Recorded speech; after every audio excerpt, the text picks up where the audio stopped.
mau produktif, konsumtif, atau syariah. Seperti itu. Tanpa bank, P2P lending nggak akan hidup. Sebagai contoh, kita diharuskan untuk membuat virtual account ya, atau giro operasional tetap di bawah perbankan. Jadi kita tetap kolaborasi spiritnya. Seperti itu. Itulah P2P lending ya teman-teman. Jadi bedanya lebih ke arah siapa sih yang mengemban risiko, dan konsep kalau P2P lending itu lebih banyak menggunakan teknologi dibandingkan sektor tradisional seperti itu. Nah, boleh next teman-teman panitia. Nah, kalau bicara lebih luas lagi ya, kita bicara ekosistem.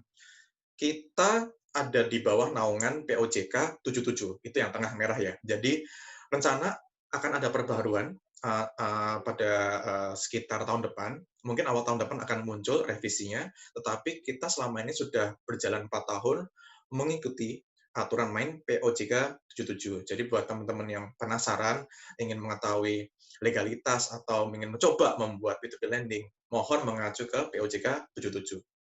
Nah, lending itu dikarenakan AFPI juga yang mendorong. Jadi banyak sekali BPR-BPR itu kita bantu edukasi, dan yang ada BPR sekarang channeling nih menjadi lender daripada teman-teman P2P lending seperti itu. Jadi sangat luas ya teman-teman. Mungkin sekian dari yang bisa saya sharing mengenai AFPI bagi industri dan juga ekosistem P2P lending dalam konteks makro ya. Mungkin jika lebih dalam nanti bisa saya kembalikan ke mungkin Pak Arnold kali ya. Gitu. Terima kasih. Sekian. Baik, terima kasih untuk Pak Stanis. Sebelum kita lanjutkan, untuk teman-teman dari panitia ini mau foto bareng. Jadi bagi teman-teman yang memang udah ready, bisa dinyalakan videonya untuk di-capture. Dan untuk seluruh pemateri, dimohon untuk menyalakan videonya.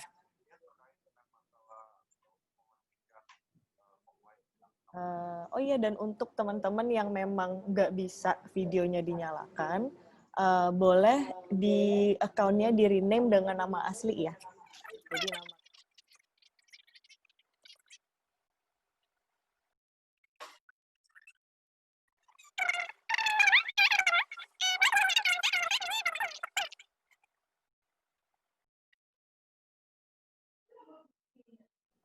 Baik, terima kasih kepada Bapak Stanis dari AFPI atas materinya yang luar biasa bermanfaat. Jadi kita juga paham lah ya kurang lebih gambaran besar mengenai fintech di Indonesia itu sebenarnya seperti apa. Selanjutnya, mari kita sambut pemateri berikutnya, Bapak Luki dari Ombred, selaku Koordinator UMKM Jawa Barat untuk menyampaikan kata sambutannya. Dipersilakan bagi Bapak Luki untuk menyampaikan kata sambutan. Bagi kami UMKM di wilayah Jawa Barat adalah dari segi permodalan. Nah, permodalannya itu kalau kami ke perbankan, di perbankan itu satu dengan birokrasi yang panjang, lalu sekarang untuk datang ke perbankan itu kami juga agak was-was juga karena di wilayah Jawa Barat dengan keadaan per detik ini, per update per hari ini keadaannya wilayah zona merah. Itu mungkin jadi kendala juga untuk datang ke perbankan. Lalu dari segi efisiennya mungkin untuk datang visit langsung sangat kecil kemungkinan barangkali. Nah, barangkali itu gambaran-gambaran kendala-kendala yang mungkin jadi curahan yang pengen disampaikan kepada Pak Arnoldi atau Pak Sanis. Mungkin ada solusi pencerahan bagi kami untuk memajukan UMKM khususnya di wilayah Jawa Barat. Barangkali itu yang bisa kami sampaikan, Ibu Moderator, Ibu Alisa. Kami persilakan kembali ke Ibu Moderator. Terima kasih. Ya, terima kasih banyak untuk Pak Luki. Kita lanjutkan untuk berikutnya kepada Bapak Arnold ya, dari Bantu Saku. supaya kita bisa lebih memahami lebih dalam perspektif dan peran startup fintech di dalam ekosistem fintech di Indonesia yang mungkin bisa menjawab pertanyaan dan keresahan dari pelaku UMKM. Silakan Bapak Arnold menyampaikan materinya. Boleh di-share untuk PowerPoint-nya ya.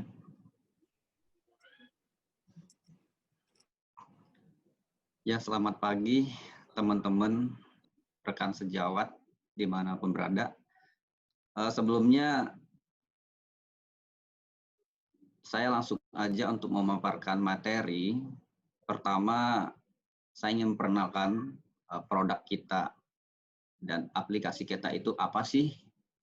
Jadi secara yang sudah terdaftar di OJK dan AFI, itu aplikasi itu namanya Bantu Saku. Itu di bawah PT Smartech Teknologi Indonesia, dan kita sudah terdaftar di OJK pada tanggal 30 Oktober 2019. Next. Ya.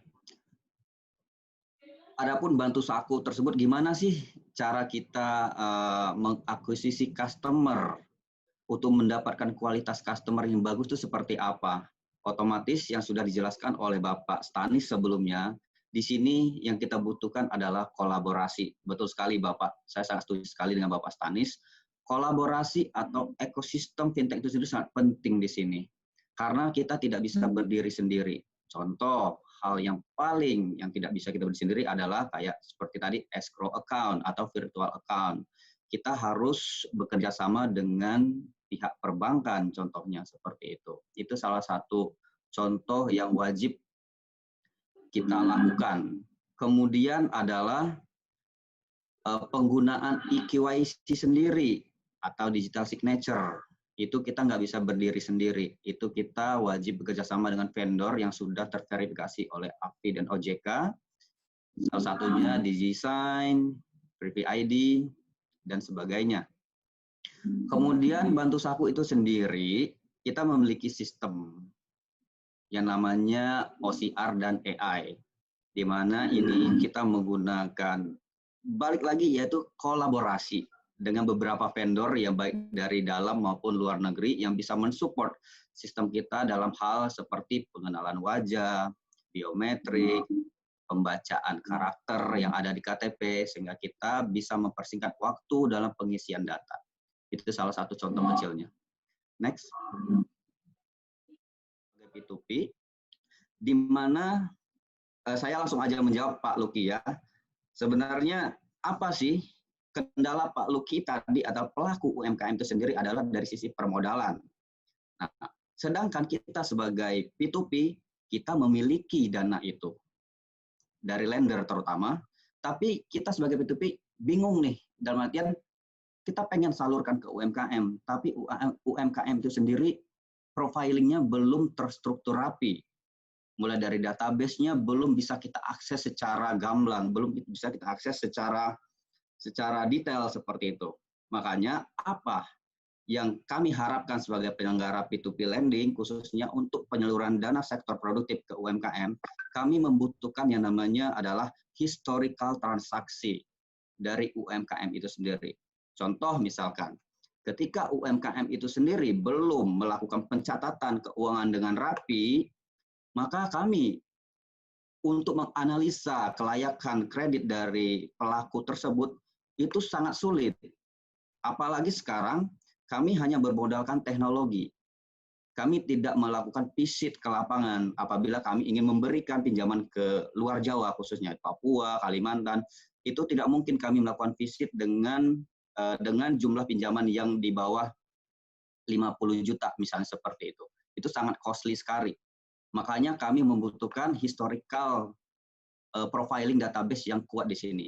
Apa yang bisa kami sarankan kepada pelaku UMKM adalah satu, memasarkan produknya melalui e-commerce, di mana di sana adalah data statistik akan dimiliki oleh UMKM. Kemudian adalah melakukan atau mulai dari ini melakukan menggunakan teknologi accounting. Contoh misalkan kalau saya boleh sebut merek seperti Kasir, seperti Mocha. Jadi semua POS, semua ekosistem untuk accounting tersebut, kedepannya mungkin kami sebagai P2P atau penyelenggara P2P lending akan berkolaborasi dengan beberapa aplikasi-aplikasi yang menyediakan accounting tersebut. Jadi dari sana kami bisa menganalisa mulai dari contoh misalkan mulai dari stok dari calon UMKM tersebut atau transaksi pembayaran cash in cash out-nya seperti apa, itu nanti bisa kami jadikan credit scoring apabila kami ingin menyalurkan pinjaman ke sektor UMKM.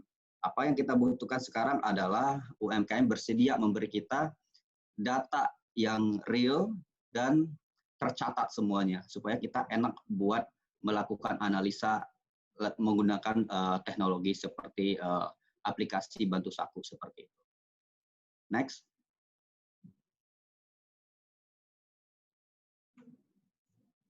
Ini data dari 2016 mungkin sedikit kurang relevan, tapi di sini yang paling banyak sektor UMKM yang ada di Indonesia itu dari sektor perdagangan besar dan eceran.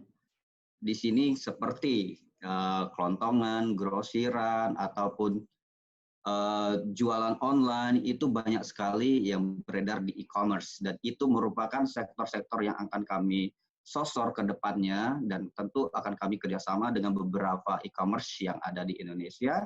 Saya harap semua pelaku UMKM bisa bertemu di sana dan bisa kami salurkan untuk produk-produk yang bisa membantu UMKM itu sendiri. Lisa, next, silakan. Terima kasih banyak Pak Arnold atas pemaparan materinya yang sangat-sangat bermanfaat untuk kita semua. Nah, sekarang nyalakan audionya karena sesi tanya jawab akan dimulai. Dan ya, udah ada yang mau nanya? Karena 5 peserta ini akan ada kesempatan untuk mendapatkan e-wallet GoPay atau OVO. Ada pertanyaan dari Adi Pratama. Bagaimana langkah AFPI ketika masih banyaknya fintech khususnya pinjol yang ilegal? Pertanyaan kedua, di masa pandemi ini kenapa masih banyak perusahaan pinjol yang menawarkan pendanaan apalagi di SMS? Oke, itu pertanyaan pertama dari Adi Pratama. Kemudian pertanyaan kedua, kita langsung wrap up aja ya semua pertanyaannya ya. Welly dari Bandung ingin bertanya kepada Bapak Arnold. Salah satu permasalahan dalam kegiatan pembiayaan adalah terkait pelaku yang terkendala dalam proses pembayaran. Untuk itu, bagaimana Bantu Saku menangani permasalahan tersebut? Apakah hanya menggunakan teknologi dalam penanganannya atau seperti apa? Sudahi dulu ya pertanyaannya, mungkin bisa dijawab satu-satu oleh para pemateri kita.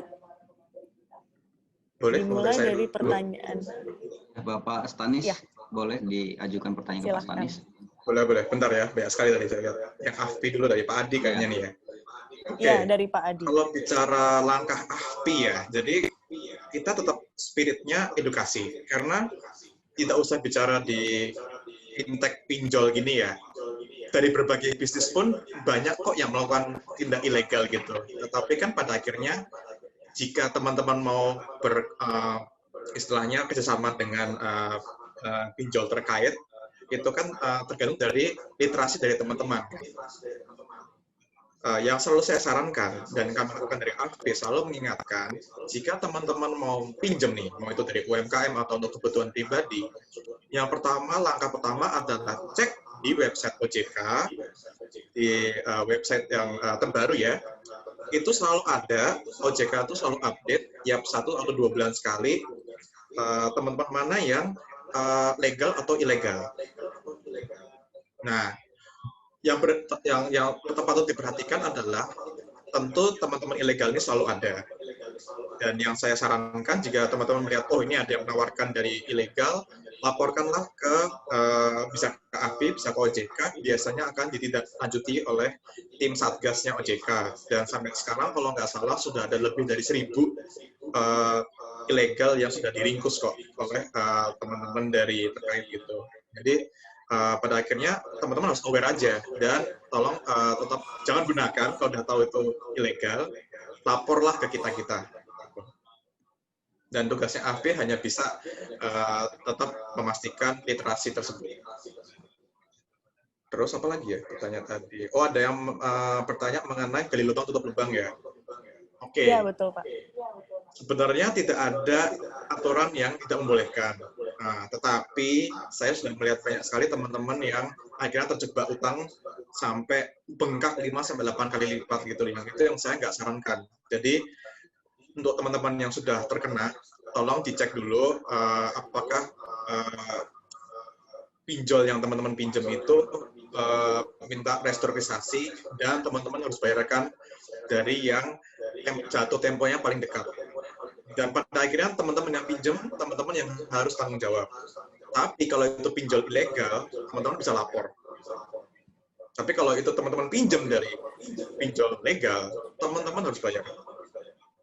Nggak boleh kabur, gitu ya. Karena itu sudah konsekuensi. Jadi saya sarankan jangan melakukan dari lubang tutup lubang.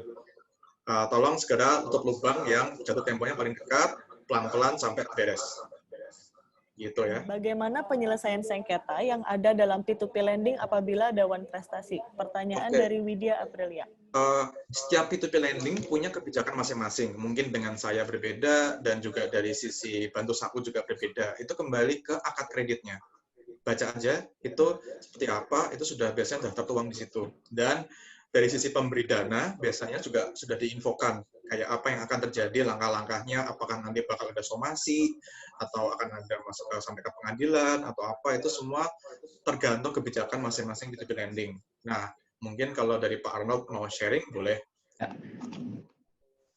Yang one prestasi itu sendiri berdasarkan apa yang sudah kita lakukan di sini, itu sebenarnya kita selagi masih kita persuasifkan dengan si customer, kita akan untuk masa pandemi sekarang ini kita akan lakukan restrukturisasi, itu pasti.